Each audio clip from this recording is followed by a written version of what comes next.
Hey guys, and welcome back to my channel. So, kung wala pa mo nakasubscribe sa akong channel, please do subscribe for more videos. So, natay guitar and ukulele tutorials, naay math tutorials, ug naapod tay DIY projects and repairs. So, this time, another guitar tutorial. So, karon ang i-feature ang kanta ni Charcos nga Pagsapit ng Gabi.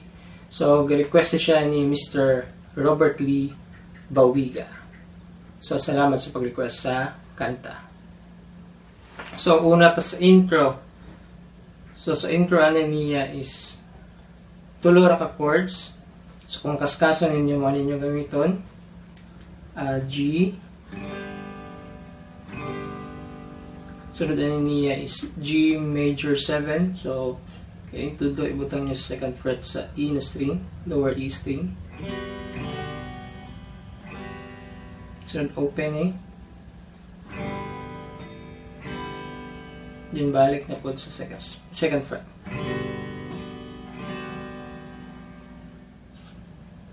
Balingan ni siya.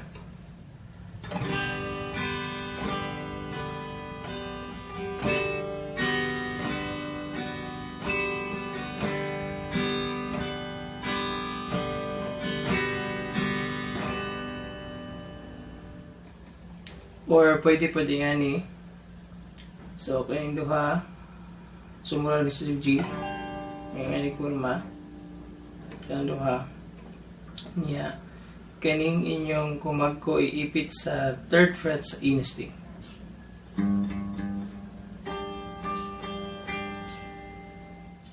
So, una na niya i-pluck is kaning duha. Dungan. Then, sunod ka ni.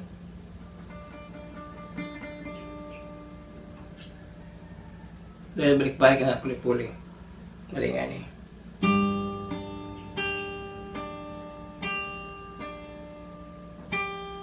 Puli-puli. So,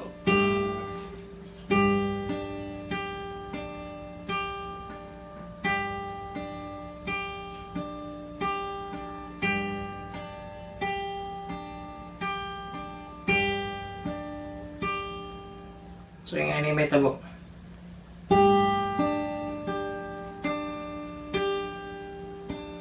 Then, second fret. Then, kaya na po dungan. Then, open. Then, balik. Then, sunod na natin just sa verse.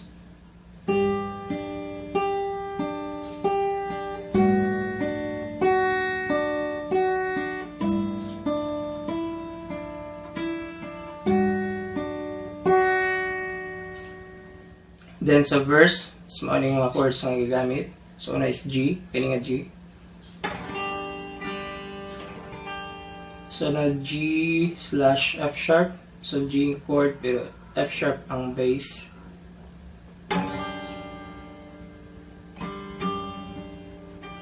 Then E minor. Then mo D. Then mo C add 9.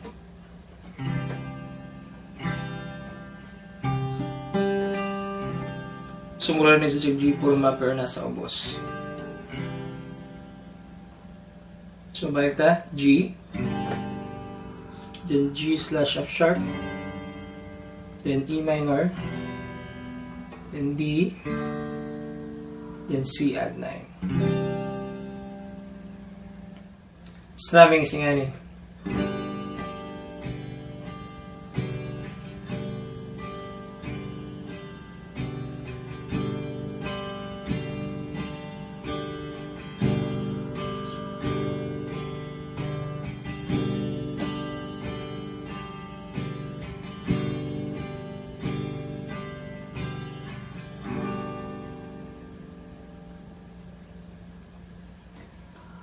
So, balik ta sa intro, then sunod ta sa verse.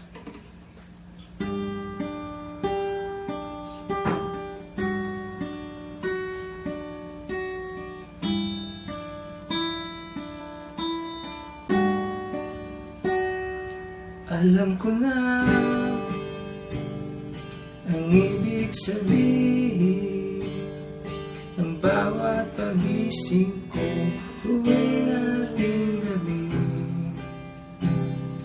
may para bang sumabi sa akin, marahil ay upang ako'y di antukin. The next na part is ang refrain. So sa refrain is A minor, then B minor, then C, then mo C minor.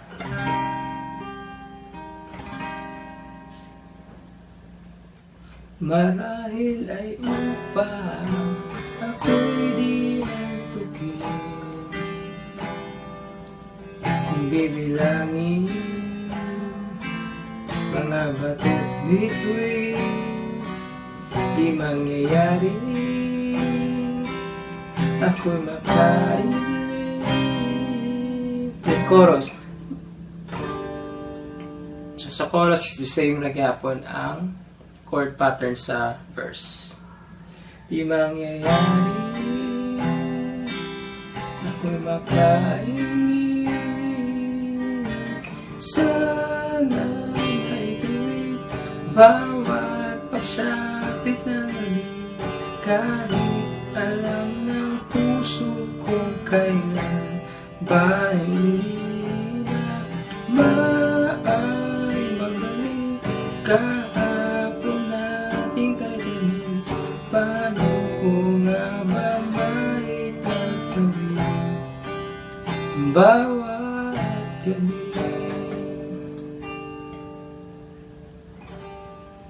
Then after sa chorus is bubalik tipod sa katong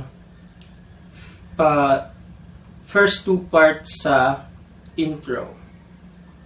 Katong ngani.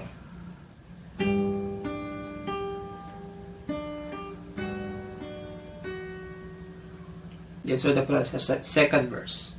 Again, last part sa chorus, then katong first two parts sa intro.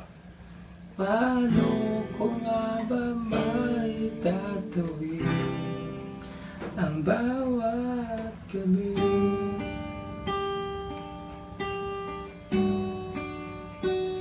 Na na na na, na na na na,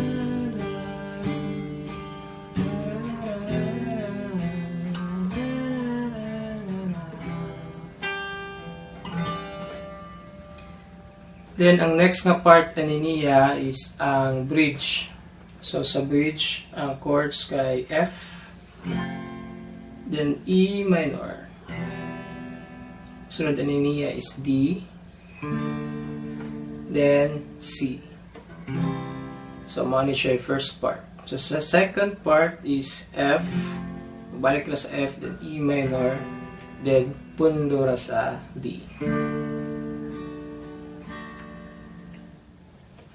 Paano ko nga ba maitatawid bawat gabi, kung ang nais mo'y kapayapaan o sadyang gusto mo ay lumaya? Pagbibigyan ka kung kita hindi na makaya, di kalimtan na may balikan ka pa. Balik sa chorus. Alay may tawid bawat pagsapit ng gabi, kahit alam ng puso kung kailan ba hindi na. Then the part is mo change key. So sa change key, after sa C, add 9 chord is A. Then after sa A is A nga chord niya, ang bass niya is G sharp. Bali sa A, pundura siya. Then, kini nga gamiton. Bali, iipit na ninyo sa tulok of strings. Then, sunod na niya is G sharp ang bass. Then, string na niya siya. Sunod na niya is F sharp minor, then E, then D. Sana'y may tawid bawat pagsapit ng gabi.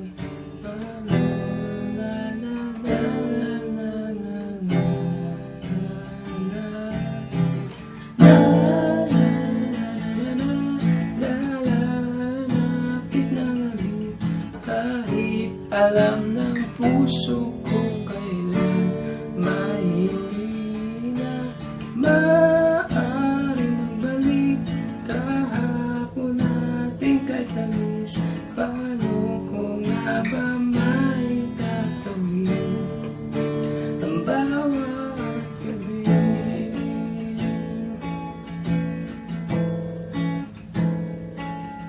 Paano ko nga ba may tatawid? Then after sa D is mo E. Then ang last ng part, itong A. A sustain 2. Again, balik ta. Last part's chorus. Change key. Paano ko nga ba may tatawid ang bawat gabi?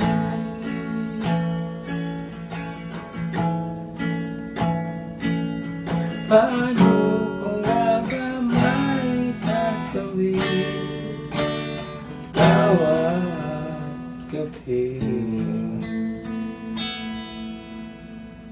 Kanya kung maglisod mo sa A/G sharp, so ang pwede na ito ipulian is E.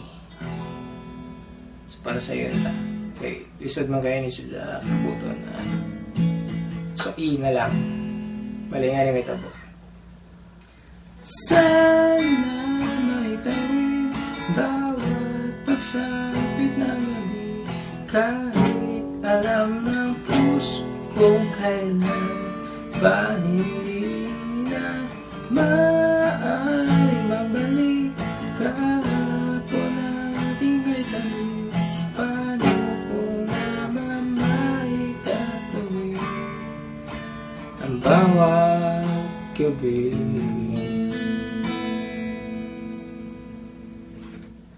So, mo ito ang kantang Pagsapit ng Gabi by Charcos.